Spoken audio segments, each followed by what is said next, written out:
won't be before that day, I'll tell you that. It won't be before whatever date I put in Power School for you. Homework due Monday. Homework is due Monday. And so we should finish this. This should take us we have a longer period today, right? Yeah. So this shouldn't take us the whole time, then we can answer some homework questions, after we get done with this, but I wanna make sure we get this done. All right, so here we go. Oh my gosh, look how we're starting. Problem 1A, no work, no anything. You might wanna do this on a sheet of notebook paper since it's gonna be due. Problem 1A, what's the answer? 25, that's one of our properties.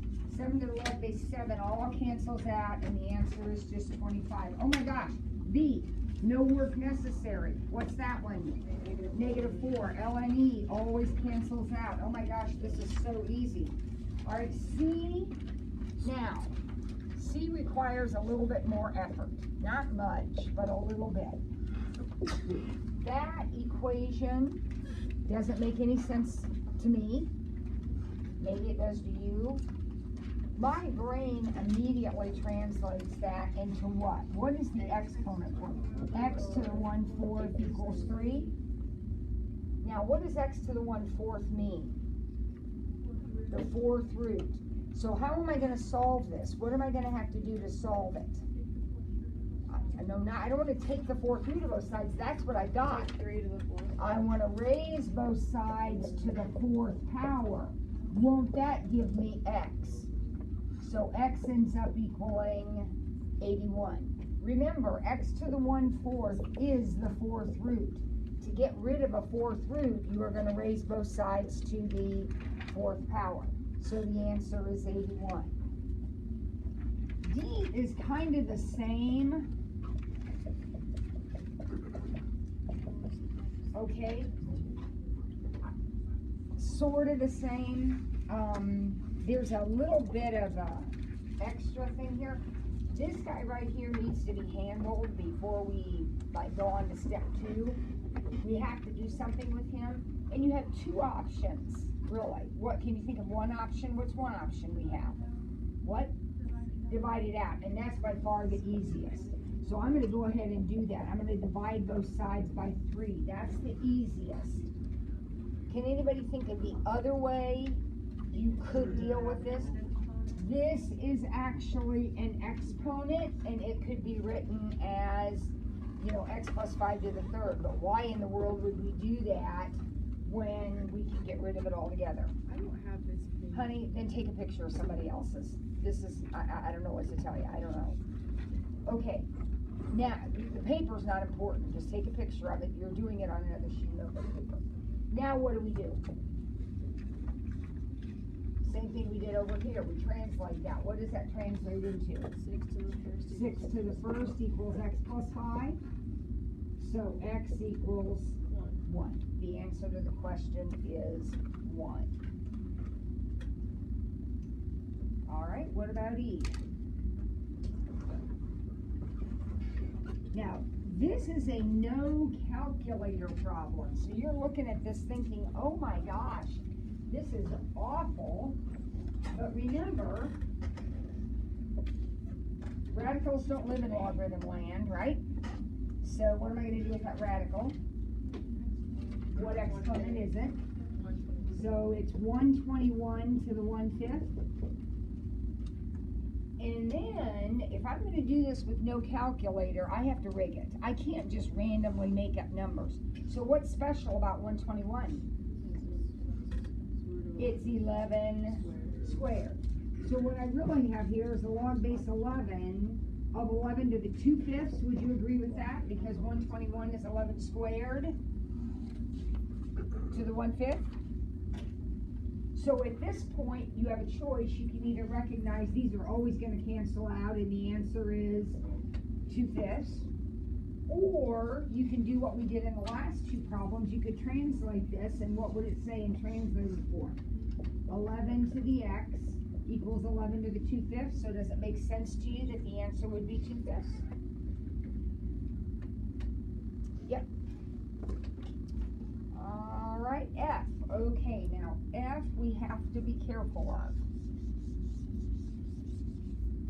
remember whenever we're doing logarithmic equations, and we've done, like, this was a logarithmic equation, this was a logarithmic equation, we've done a couple of them, but what we always have to keep in mind is that you cannot have more than one on either side.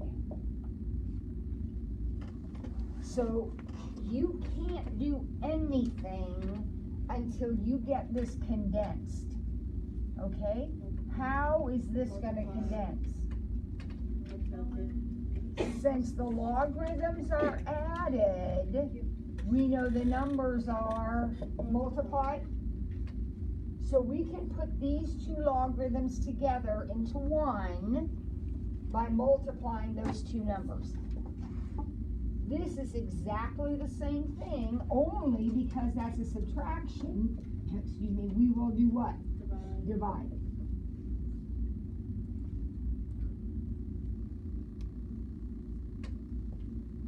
Now, ln 45 equals ln x over 4.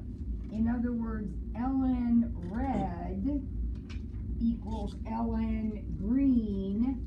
Doesn't it make sense that red would equal green if their logarithms are the same? So x equals what, 180?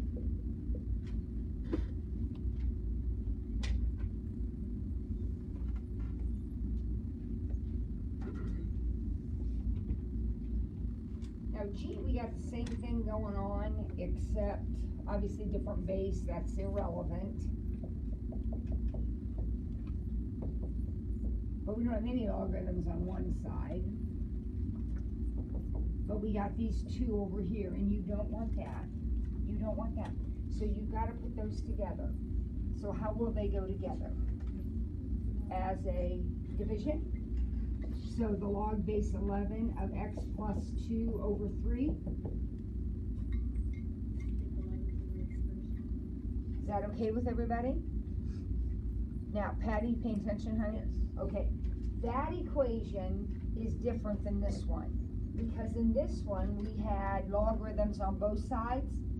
So when we said log equals log, we effectively dropped those out and solved. You cannot do that here because you don't have one over here. So this one has to be translated. 11 to the first equals x plus 2 over 3. When you have a logarithmic equation, there's only two things that you're going to end up doing. You're either going to drop the logs, which is what you do when you have them on both sides, or you're going to translate, which is what you do when you have them on one side. So 33 equals x plus 2. Did you get 31 as your answer? And one more of these.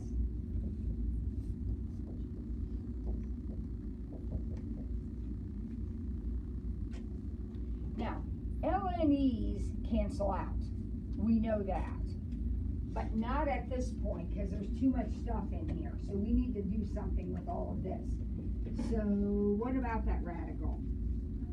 That means a 1/5 power, but there's already 9, so this is ln e to the 9/5. What happens to ln e? Gone, so the answer is 9/5.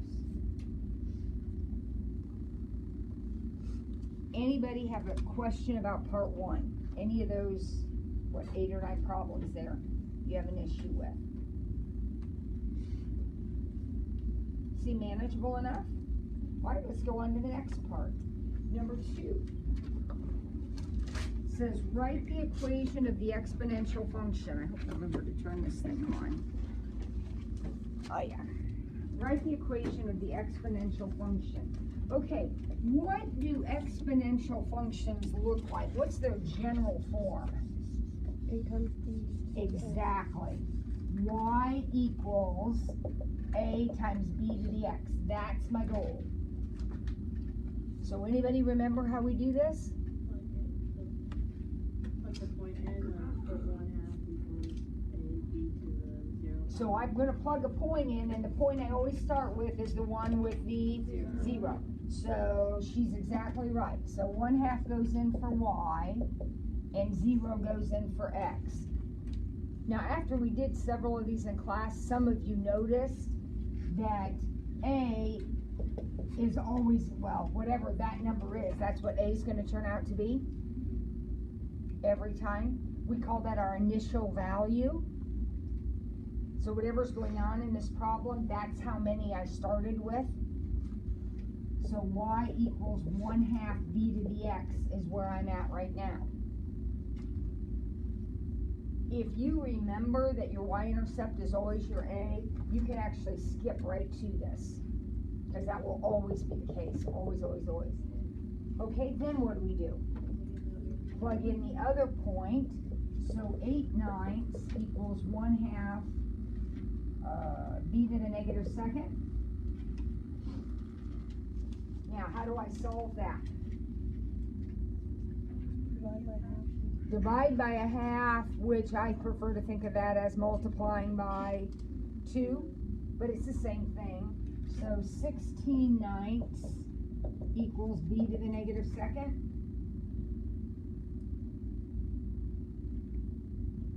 Now what?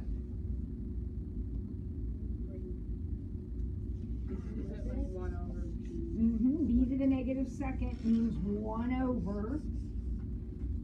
So 16/9 equals 1 over b squared. Now I have a proportion, so I can cross multiply. And it looks like b is going to end up equaling 3/4. Now, don't get so excited. I mean, we did quite a bit of work there. Don't get so excited that you forget what your goal was. Your goal was to write this equation, right? So our answer, what we put in the answer blank is not that. It's y equals 1/2 times 3/4 to the x. And we never, ever, ever, ever multiply the 1/2 and the 3/4. They are two separate numbers. A and B are always separate.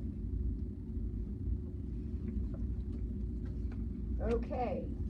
Trey, you remembering that? Okay. Right, everybody on board here? Now, B says, write the equation of the logistic function. Okay, so we're going to do basically the same thing, but we're coming up with a different kind of equation. Anybody remember logistic function?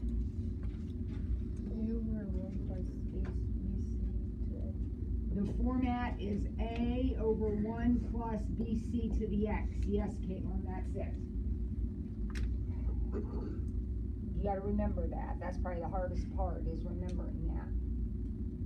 Now, there are three, in this case, there are 3 things you have to find, A, B, and C. So notice they gave you 3 pieces of given.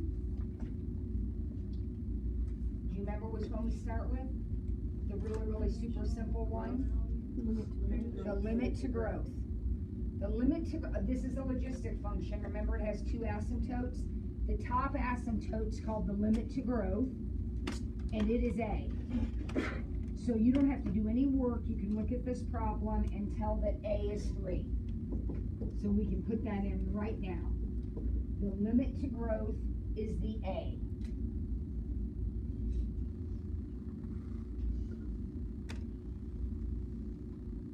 Now what? Yeah, we need to keep in mind, it doesn't say the ordered pair, but it says the initial value is 3/5. And it's exactly what happened over here, you guys. They gave me the point 0, 1/2, right? In this problem before, 0, 1/2. And what did that 1/2 turn out to be? The initial value. So if you know the initial value, it's the y-intercept. In every problem, no matter which kind of problem it is, the initial value is the y-intercept. So it's 0, comma. So you have the point 0, comma 3/5. So in it goes. 3/5 equals 3 over 1 plus BC to the 0.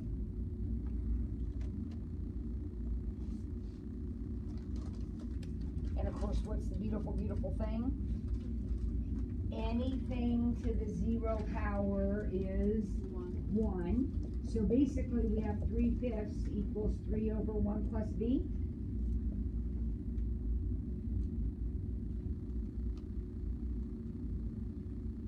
Now, this one's really easy, but let's go ahead and do all the steps. So we're going to multiply through, so we have 3 plus 3b. I'm cross multiplying. You're not going to be here today? No, so that's fine. Why aren't you going to be here today, Mark? I'm up today. Oh, have a good time already. Thank Good you. job, Mark. Let me give you a hug. It's Friday. Oh, God bless you. thank you too. All right, I'll face you. Yeah. So 3 plus 3b equals 15. So 3b equals 12 and b equals 4. Some of you probably knew that anyhow, but we went ahead and worked it out. Is that all right with everybody? So now, what have I got? Y equals 3 over 1 plus, that was b, right? 4c to the x, that's where I'm at. So how am I going to find my c value? I'm going to plug in the other point, which is 3/10 equals 3 over 1 plus 4c to the -2nd. Now this is where the arithmetic gets a little bit more involved. We're going to cross multiply, right? So remember to distribute here. So we have 3 plus 12c to the -2nd equals 30.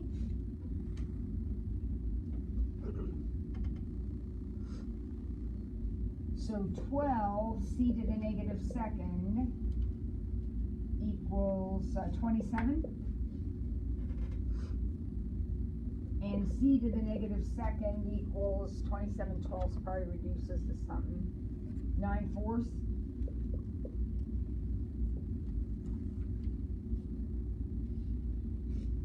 We're kind of back where we were a minute ago.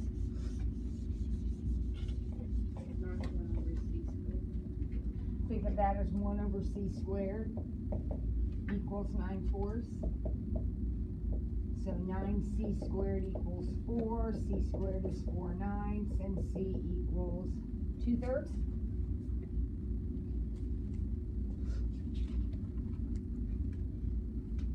Is that okay with everybody? Now, look at all that. All this, everything on the board right now is this one problem. But I need to make sure I gather it all in and write the answer. So the answer will be what?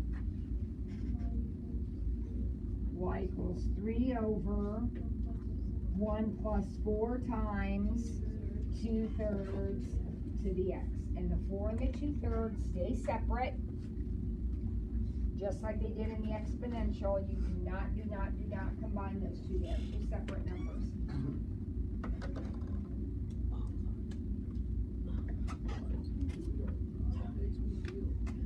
Everybody okay? Got it? Okay. Next, state the domain, range, and asymptotes. All right, now, this requires us, this actually could have been on a test way back in chapter 1, this exact same question. So this kind of requires us to go back to a couple of our BFFs. And remember that the exponential function, whether it's y equals e to the x, y equals 2 to the x, y equals √7 to the x, it doesn't make any difference. They're all the same shape. Okay? And the shape is, do you remember what the shape is for the exponential? It has an asymptote here, and it looks like this, right? And that's the point 0, 1. That's your exponential. Everybody remember that? So are you saying that there's no difference between y equals a times b to the x? The only difference here, when you put a number out in front of here, like if you put a 2 out in front of here, that vertically stretches it. That's what a multiplier always does. So instead of that point being 0, 1, it would be 0, 2. So in terms of the shape, well, yeah, it's a stretch, but the general shape is still the same. So when it's E, the starting point will always be 0, 1? No matter what it is. Okay.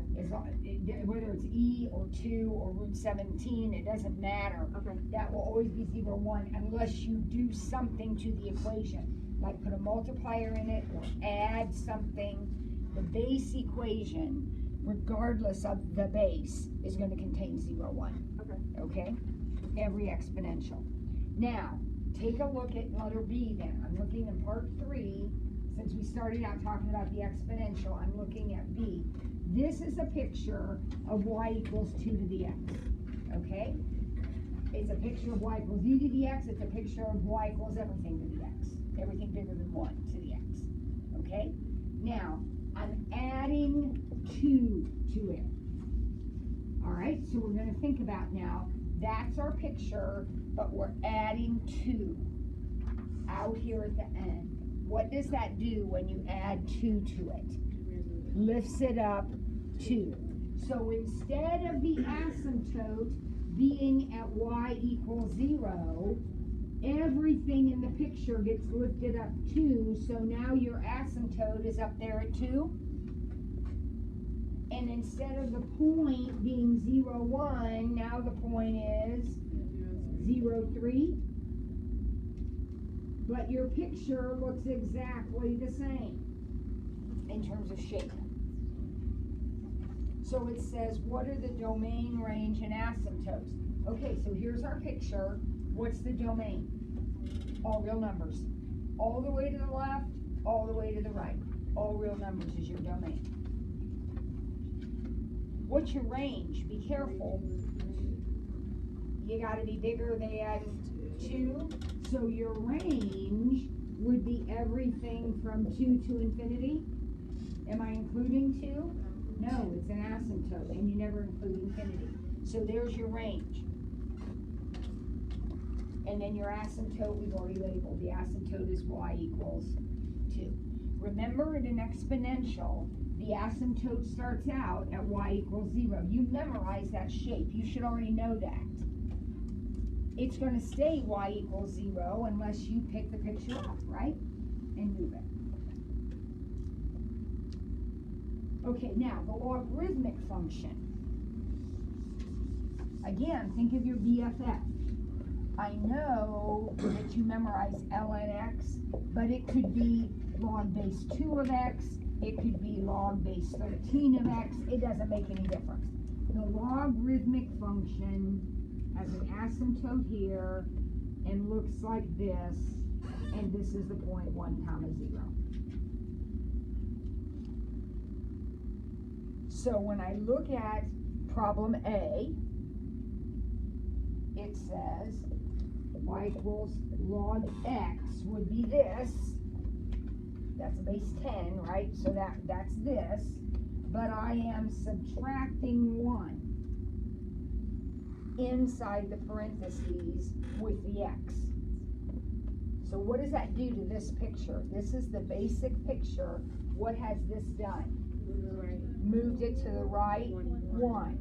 So instead of the asymptote being at x equals 0, that's where the original is. Now I have an asymptote at x equals 1.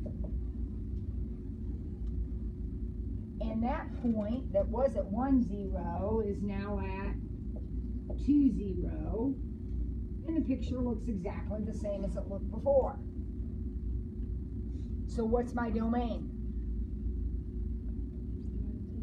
From 1 to infinity. Your domain is 1 to infinity. Domain is x. X starts at 1 and goes on. What's your range?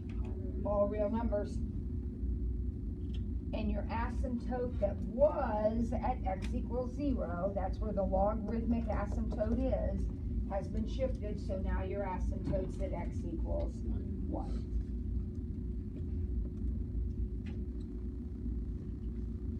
Everybody okay with that? Okay, we gotta make sure we remember what our base curves are. Okay, number 4.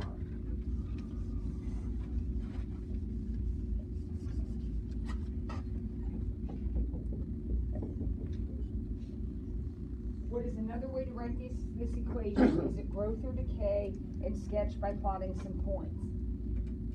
Okay. Well, let's just start by plotting some points. Maybe that will help us get a grasp of what this thing looks like.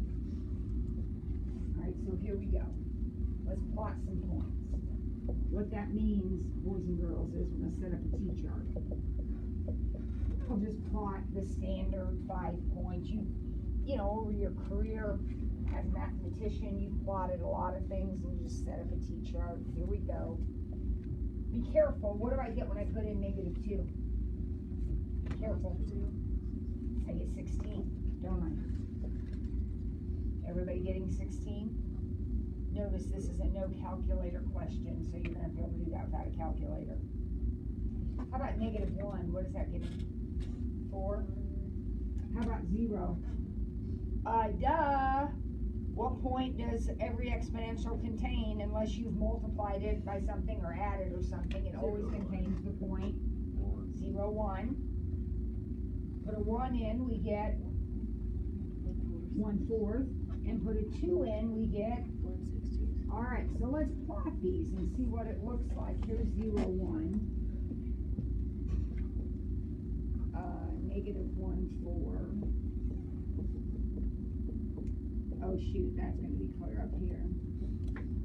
So I'm kind of faking that one. 1/4. Oh my. 2 1/16. What's happening here? Okay, now wait a minute. This is the shape I'm getting when I connect my dots. Can somebody explain that to me? Because I thought I would get this shape right here. What happened?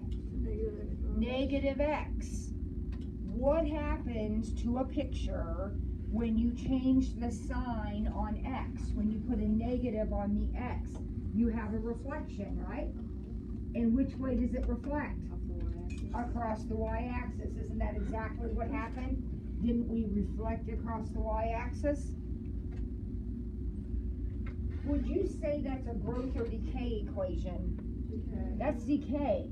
As x increases, y decreases, the curve gets closer and closer to 0. That's a decay equation. Now wait a second. Way back when we first talked about this, we talked about growth and decay. And when we talked about it, we said we could have equations like this.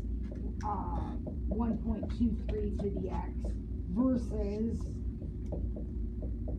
that. And this represented some situation where you started with 100 and you were growing at a rate of 23%.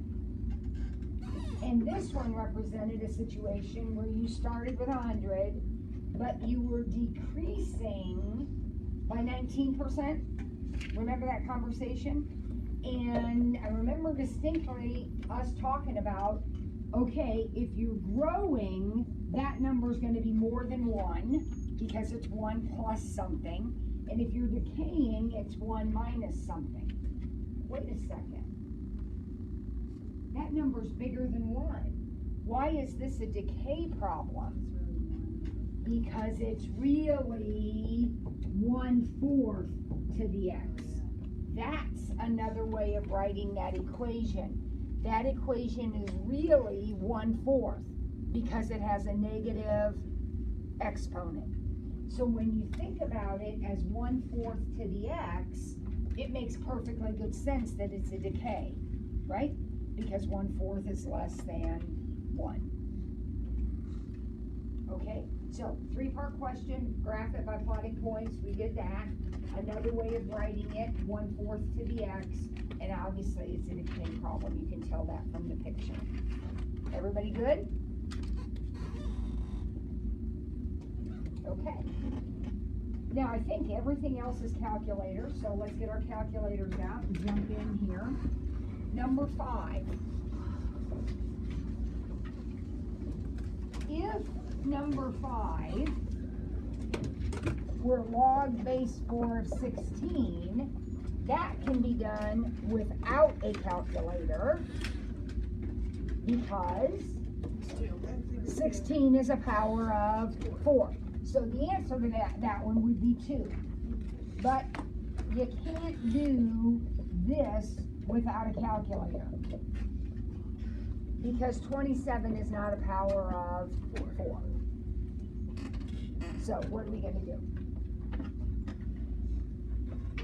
27 log 4. What? Oh, no, never mind. Base 4 logarithms mean nothing to me, so I'm going to think of this as 4 to the x equals 27.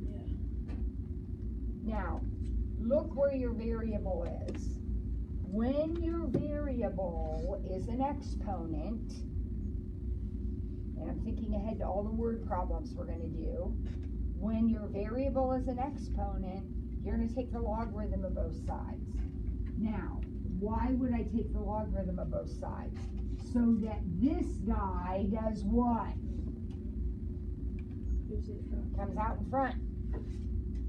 So x log 4 equals log 27.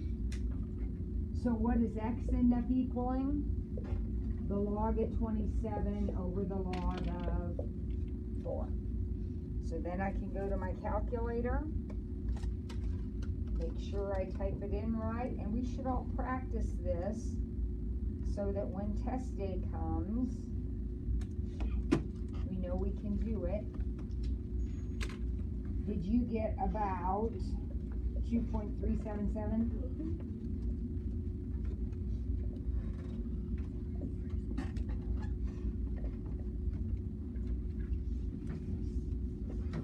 How long will it take to quadruple an investment if interest is 2.4% compounded quarterly? All right, you've got 4 formulas, right? You all watched the video. Do not set me off. Period F did not. There was bloodshed yesterday, and it wasn't mine. You got 4 formulas, right? 2 of them are given, and in fact, they're written on the sheet here, just like it will be on the test. And 2 of them have to be memorized. Okay? Now, can somebody tell me what concept has to be present in the problem if you're going to use the formulas that are written on the sheet here?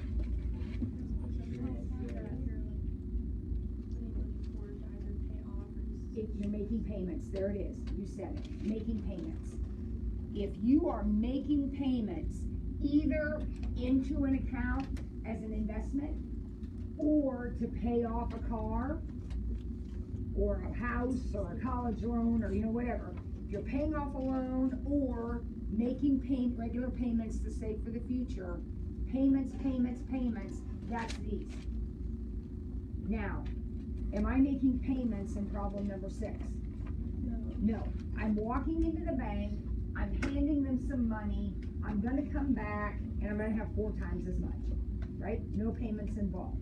So the 2 formulas that you are memorizing are these.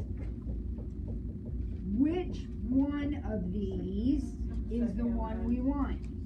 The second one. And the key is compounded quarterly. This one is only used for continuous growth. If you are compounding or growing 4 times a year, that's this formula right here. Is this the formula you said that we plug in for A anything we want? Yep.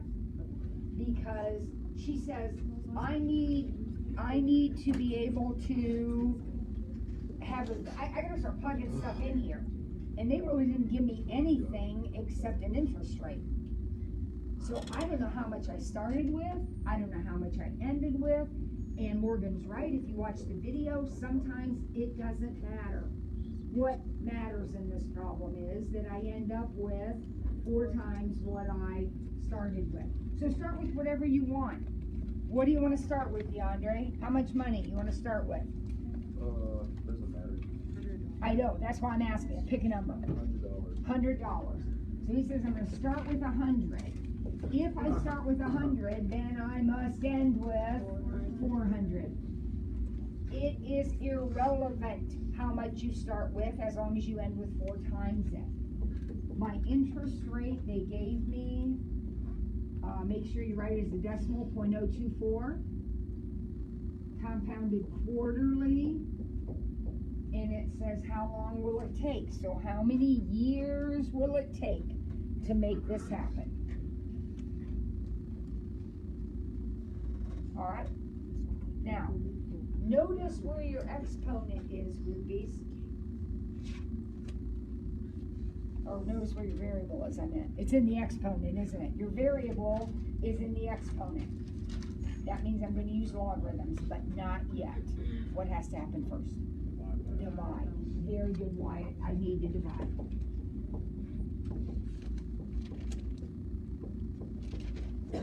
Now, this probably simplifies finitely. I do not ever want you typing that in and rounding it off, but I think that one probably comes out okay. So I'm going to go ahead and write it as 1.006 to the 4t power.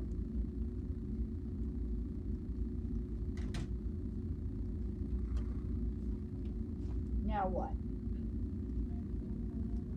Now we're going to take the logarithm of both sides so that we can do what? Pull that exponent off. So when I take the logarithm of both sides, I'll have the log of 4 equals, whole thing comes out, 4t log 1.006.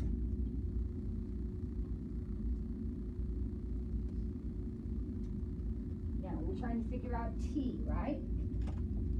So we're going to have to do some dividing. So we're going to take the log of 4, and what are we going to divide it by? Everything except t. So it's going to be 4 log 1.006. Now, when you type that in on your calculator, remember, whenever you have more than one thing in the denominator, be sure you put it in parentheses. So we're going to take the log of 4 and divide it by parentheses 4 log 1.006. And I got about 57.9, I'll say 4 years. Is that what you got? Yeah, yeah.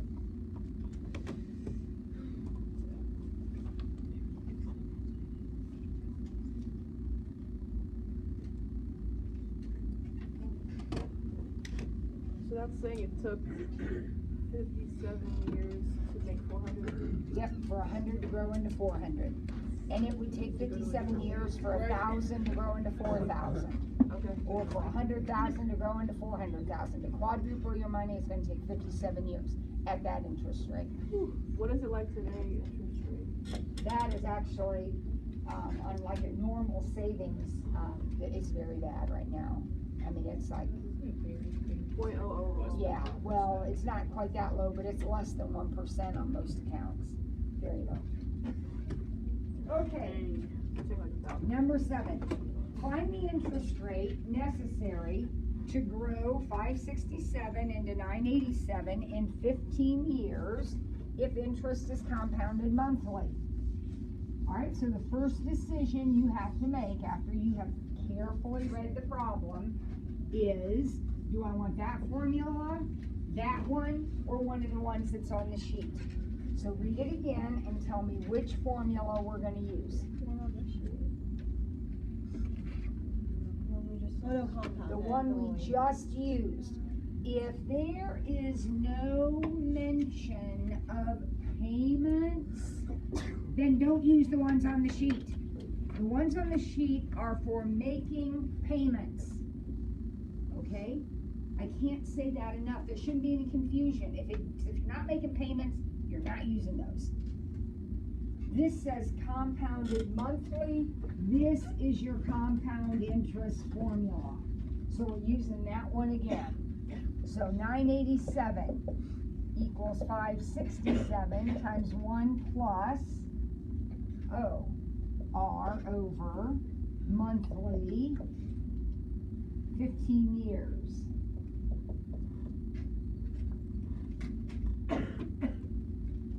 Notice where your variable is, gang.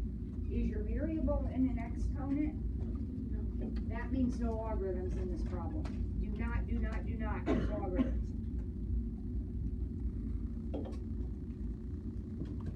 All right, so what do you want to do? Divide. If it doesn't go in evenly, do not do it. Just leave it alone. If it doesn't go in evenly. Or let our calculator do the work. We do not want to put round off error in there.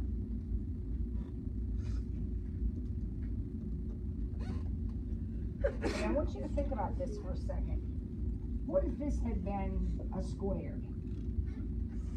And you knew you had to get that guy out of there. What would you do if that had been a squared?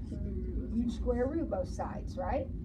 Well, it's not a squared, it's a 180. So what am I going to do? 1/80th root both sides, right? Now, I don't like to do 1/80th roots on my calculator. So another way of doing a 1/80th root is to raise it to what power? 1 over 1 over 180. So I'm going to take 987 over 567, and I'm going to raise it to 1 over 180 power. And over here, I just have that, right? Because when I 1/80th root a 180, it cancels out, leaves me with that. So let's type this in on our calculator. So you need the parentheses, 987 divided by 567. And then you're going to raise it, so you're going to use your little like caret button or whatever you call that guy. Parentheses, 1 divided by 180. All right, so I've got this number now. Okay, remember, I'm solving for R though, so what am I going to have to do? Once I get this typed in on my calculator, what am I going to do? Subtract 1, and then multiply by 12. So the interest rate is about 3.7%. So it's going to take about 3.7. Now, you really need to practice getting that in on your calculator.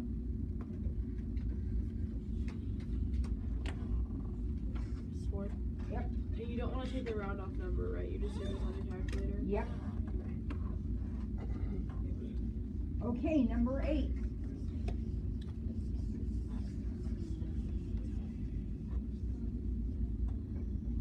What is the rate of growth for a strain of bacteria that grows from 789 to 3210 in 16 hours? That's this formula. This is the formula that you use in any natural growth problem. So if you've got bacterias, populations, radioactive elements, you're going to be using that formula right there. So we're going to end up with 3210. We started with 789. And we did it in 16 hours.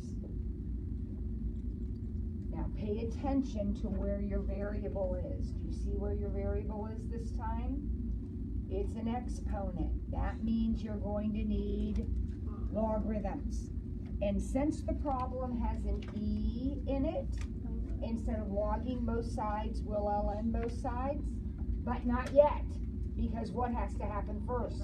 You have to divide. So 3210 divided by 789 equals e to the 16r.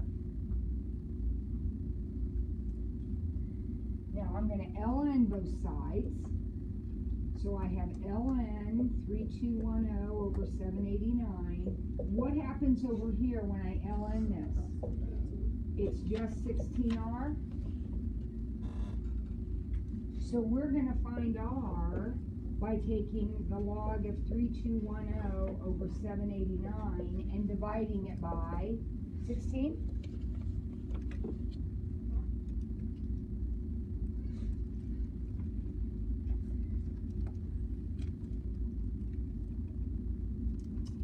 my R is about 8.77%. Did I do that right? Yes.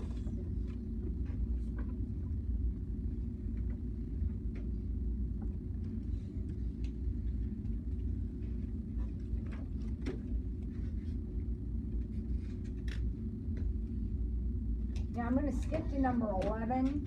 We'll come back and get the other two, but since while we're doing the word problems with the money and all that, let's skip to number 11. Given you charge this much on a credit card with an interest rate, you foolishly decide to make monthly payments for what's the word in there? Payments. So I'm gonna be using one of these formulas. Monthly payments for 5 years. What will your monthly payment be? What's the total amount this little shopping spree will end up costing you? And then you have my sermon, pay your bill in full each month. All right, so here we go. I am paying off a debt. So I have to decide if I'm using FV, which by the way stands for future value, or PV, which stands for present value. The word future value should imply that you are accumulating for the future. That's my retirement account. If I am paying off an existing debt, that's present value every time. Okay? So if you're paying down your mortgage, you're paying off your car, you're paying off your credit cards, that's PV every time. So here we go. PV. What do I put in for, I'll write formula down first.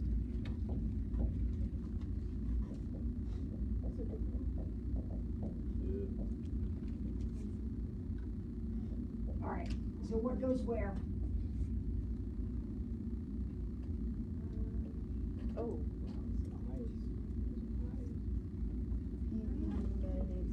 PV, thank you, Caitlin, is 987.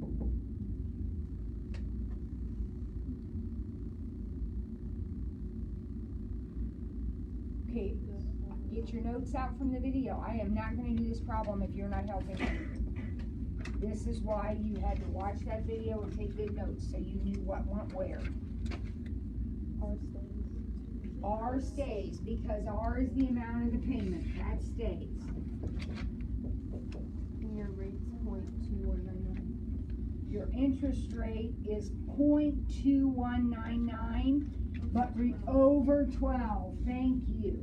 In these two formulas, you have to account for the fact that you are making monthly payments. So that's the same. Both eyes are the same. Only thing missing is my n. Notice it is a negative n in this problem or in this formula. What is my n? Times 5. It's 60. It's the total number of payments you're making. So it's negative 60 in this formula. Every formula handles it a little bit differently. So the ones you memorize versus the ones you don't memorize. That's why this practice is so important. Notice where your variable is. Is it an exponent? No. You will not be using logarithms. In fact, all you're going to do is get this thing typed in on your calculator, right? And then take 987 divided by that. So now we got to get this thing typed into our calculator. And if you watch the video, I walked you through those steps, right? So I'm going to do it again.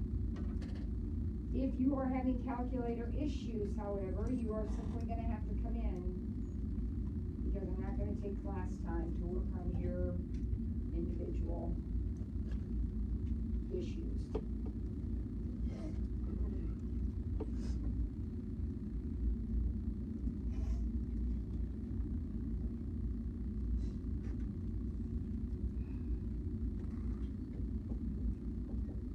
And I got a payment of about $27.25.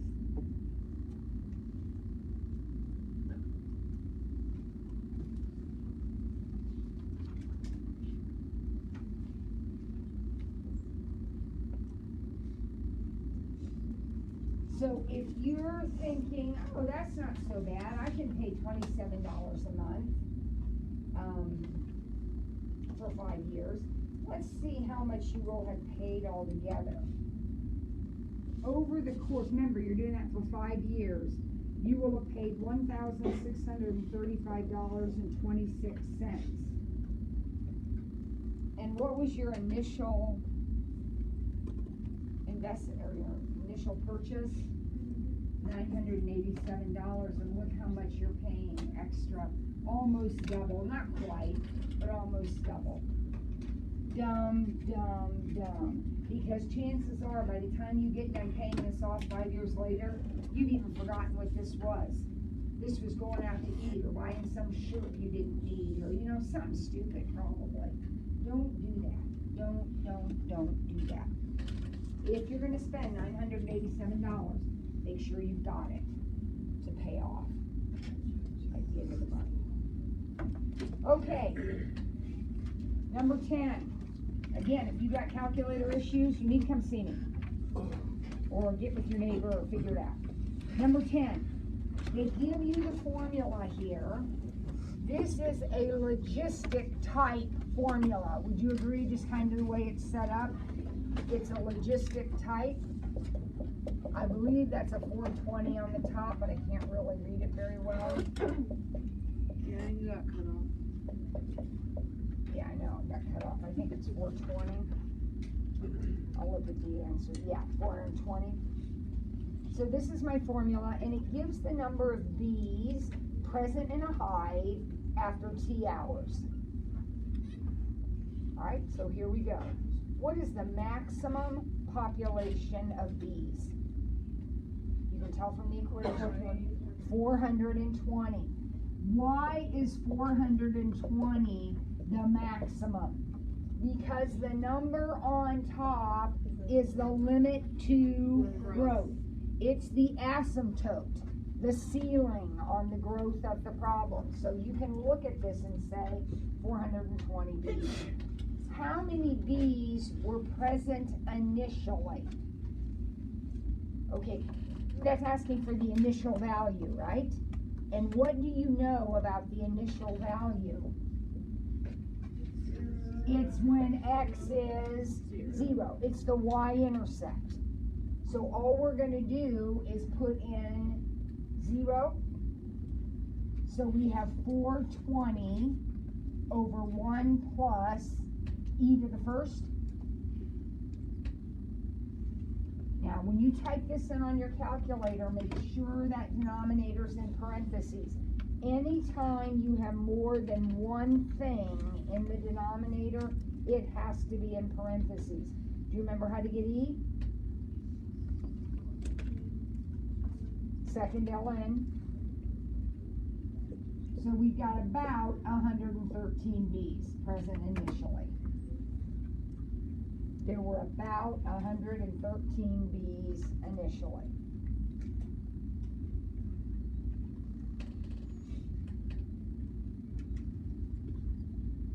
How many bees are present after 1 hour? What will we do there? After 1 hour, how many bees? Plug in 1 for T. So that would give us 420 over 1 plus e to the 0, which is 420 over 2, isn't it? So 210 bees.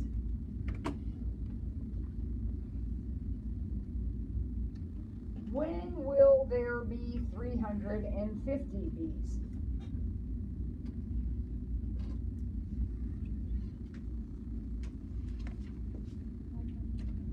What? That is going to be 350? So we've got 350 equals 420 over 1 plus e to the 1 minus t. Got the hiccups. Where's our variable? Well, it's in the denominator, but it's in an exponent, which means eventually we're going to be using logarithms and probably ln since we have an e, but we can't do that yet. Please don't do that yet. What do you want to do first? cross multiply or get this guy over here. So we have 350 plus 350 e to the 1 minus t equals 420.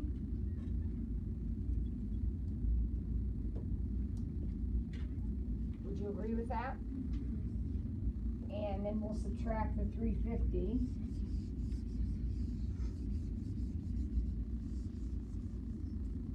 So we have 350 e to the 1 minus t equal to, what is that, 70?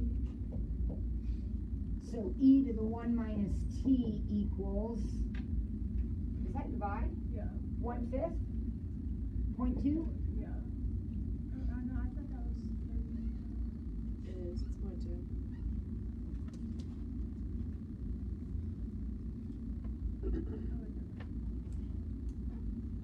Now can I L on both sides? So when I do that, what happens over here? 1 minus t equals ln 0.2. So I'm going to do a little rearranging. 1 minus ln 0.2 equals t. So that's what I'm going to end up typing into my calculator.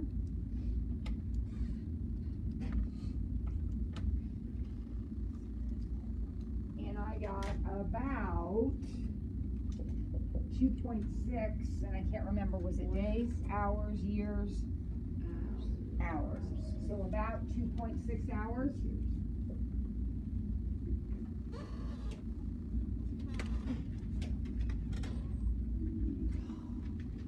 Okay, one more to go, and we're done. Number 9, which is different. It's not like a word problem.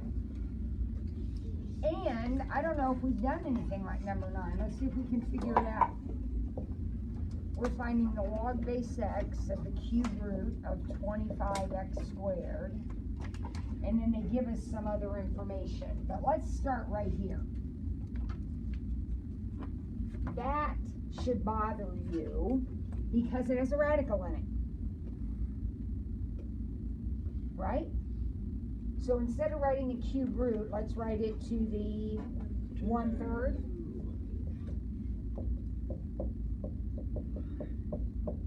And because I'm taking the logarithm of something raised to a power, can I pull the 1/3 out in front?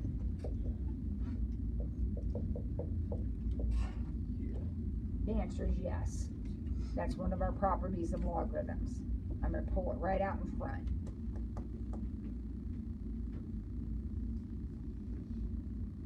Now, you see these right here?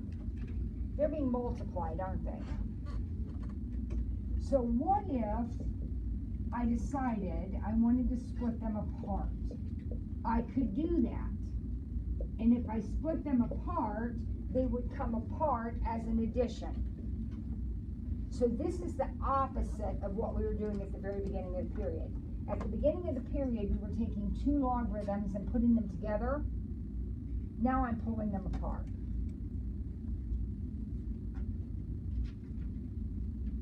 Everybody still with me? Now, 25 is 5 squared. Would you agree with that? So I've got 1/3 the log of 5 squared plus the log base x of x squared.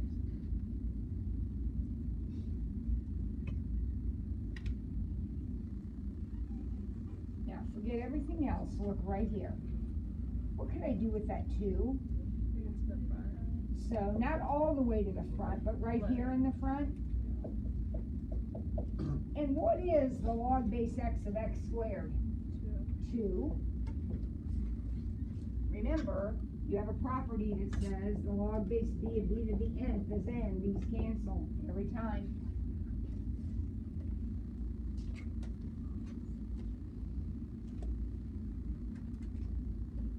Look at the problem. I think they tell me what that is. 0.123. So I have 1/3, 2 times 0.123, and then I have plus 2. So I think the answer is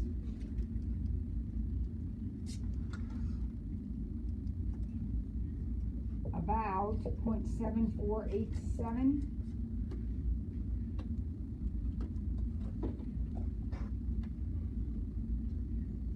Does the other part that they give us just not matter? Totally meant to confuse you. I know. I signed the pledge. All right, we'll do another one of those if we have time. I got a couple of things I need to do first in our remaining minutes. I want to look at homework questions if you have any.